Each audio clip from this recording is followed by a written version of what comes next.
Just leave it be. Somebody help us! We're blazing! We need help! I need the help. It's over there.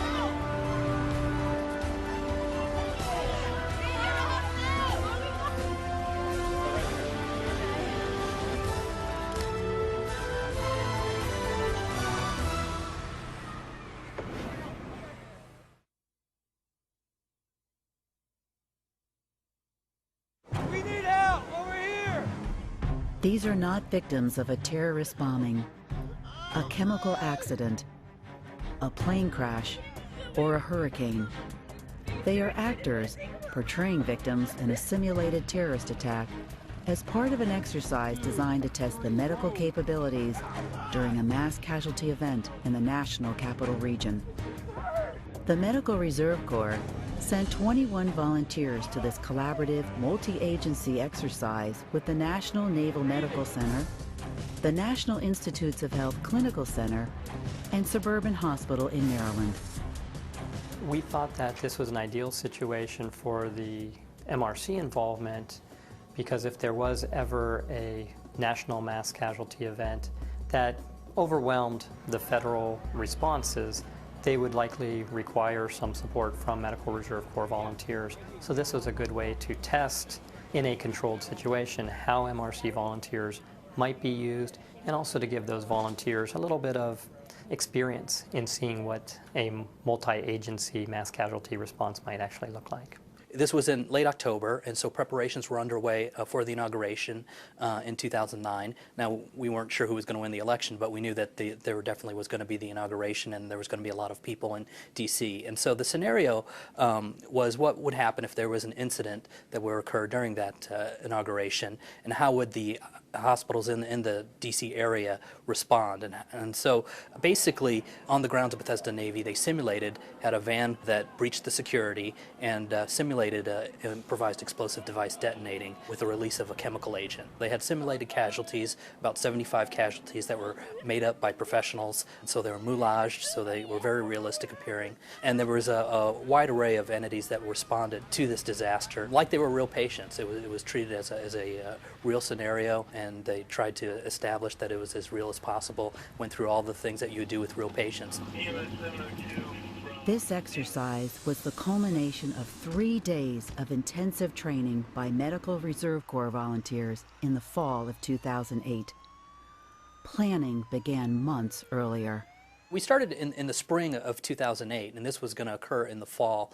And we sort of knew the way we wanted it structured. We wanted some classroom time, but we didn't want people sitting looking at PowerPoint slides. We wanted it to be very dynamic, very interactive. And then we thought it was very important to have a field experience where they could take the lessons they learned in the classroom setting and apply them out in the field. And so that was our goal. And we reached out to several partners, and the Navy was very excited to have the opportunity, because if this were to really occur, they could certainly envision a scenario where they have to reach out and have civilian volunteers augment their staffing. And so they were very keen to sort of start this process and involve us in their training program. I got another immediate for you. Over 250 MRC volunteers from around the country applied for this deployment training. Unfortunately, we were only able to have 21 participants, so it was a pretty rigorous selection process. In some cases, it was heartbreaking because all of us in that selection process had to put people in the stack that maybe we'll have to take next time, but just weren't able to accommodate. But the things we looked for in general, we wanted to see that person's commitment to their local Medical Reserve Corps unit. We thought that would be a good measure, that they would be somebody that would be beneficial to a federal deployment. We looked at their previous disaster experience. We tried to get variety in terms of professions. We had physicians, we had nurses, we had pharmacists, we had other medical providers, some public health professionals. But we also had some non-public health professionals or non-medical professionals as well. I think we really succeeded. I was very happy with the individuals, and I think they really got a lot out of it.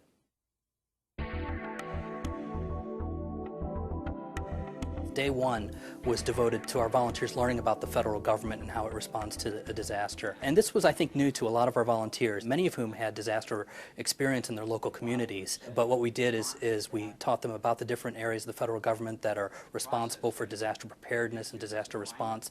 It was really a chance to talk about how the course participants would fit in a federal response, the emergency support function aid, or the public health and medical response to a national emergency. One of the neat things we had the opportunity to do was take them to downtown D.C. and have them visit the Secretary of Health and Human Services Operations Center, where during a public health emergency, the Secretary basically has multiple TV screens, multiple data inputs where he's able to or she's able to keep track of the emergency, whatever nature it might be. And our volunteers got to actually sit in the seats there where the Secretary receives the briefing and talk to the staff there, and they were able to learn exactly, what kind of information is available to the Secretary during a disaster.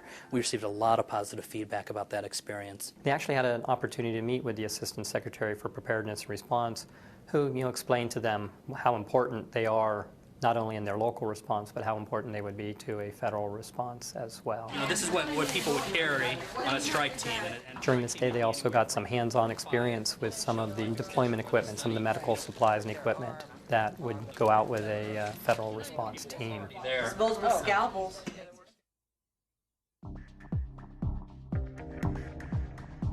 Day two, we had subject matter experts from the CDC. We had Dr. Mark Keim, who's highly renowned and an expert in disaster response and disaster preparedness, is internationally known.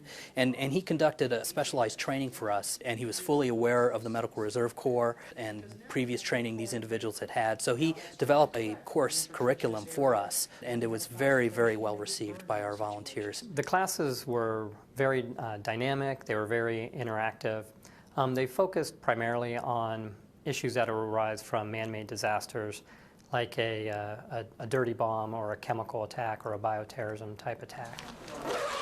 They learned how to put on some of the personal protective equipment that they would need. They learned the knowledge that they would need to understand the difference between the different types of chemical agents, the different types of biological agents that might be used, how to respond to these various agents, how to respond in a radioactive or radiological type of situation. A lot of the class sort of learned from each other.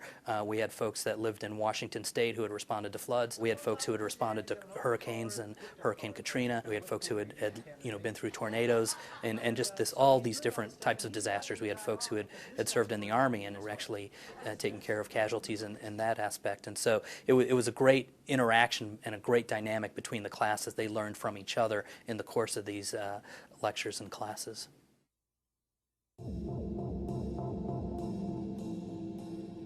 Early in the morning, we were able to go to Bethesda Navy and to take part in some of the pre-briefings, things that had happened at Hurricane Katrina, lessons learned from other deployments and other training opportunities.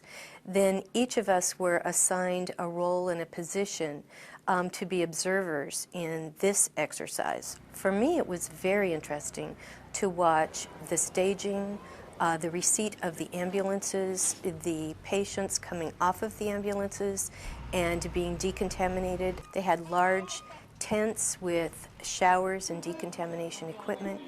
Patients were then taken on into other areas where they were further treated, and just observing all of that was very interesting. We tried to match up the skills. There were several different areas. We had a decontamination tent.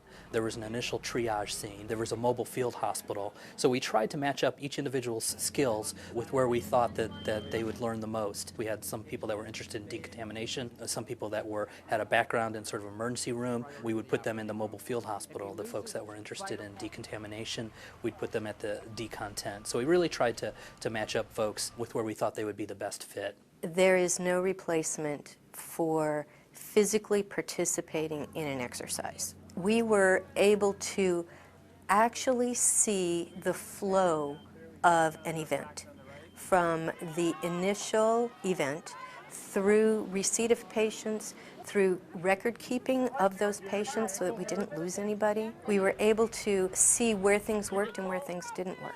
You can talk to me, that means you can breathe. That's first, so come on up. I think there definitely were challenges.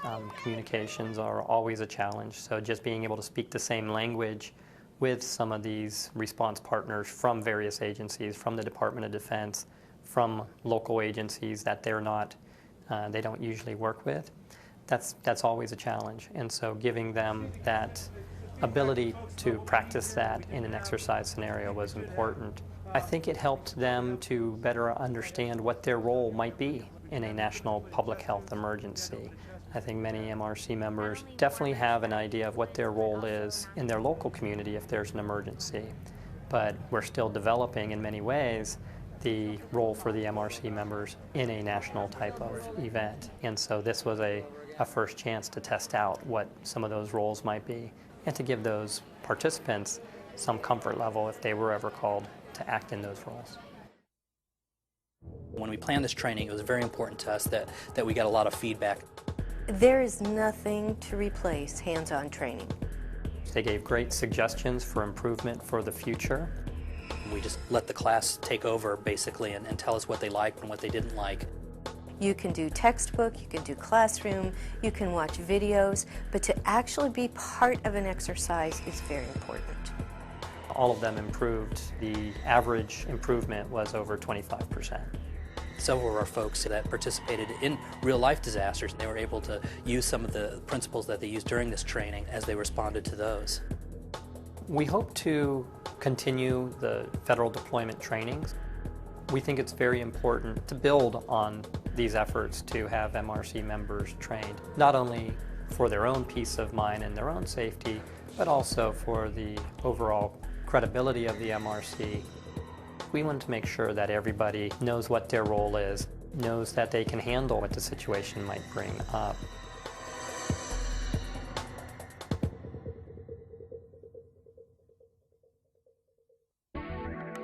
And now a message from the Acting Surgeon General of the United States. The mission of the Medical Reserve Corps is to engage volunteers to strengthen public health, emergency response, and community resiliency. The MRC was founded in response to the 9/11 and anthrax attacks. The Medical Reserve Corps was developed as a way to identify, credential, train, and organize medical, public health, and other volunteers in advance of an emergency. It was quickly discovered that MRC volunteers could also be used to strengthen and support ongoing local public health needs. The MRC began in 2002 with only 42 units and has since climbed to more than 790 active units and over 170,000 volunteers. MRC units are community-based and function as a way to locally organize and use volunteers who want to donate their time and expertise to prepare for and respond to emergencies and promote healthy living throughout the year. MRC volunteers supplement existing emergency and public health resources. As the Acting U.S. Surgeon General, I have asked MRC units to help strengthen the public health infrastructure of their communities and improve public health resiliency by working on several priority areas.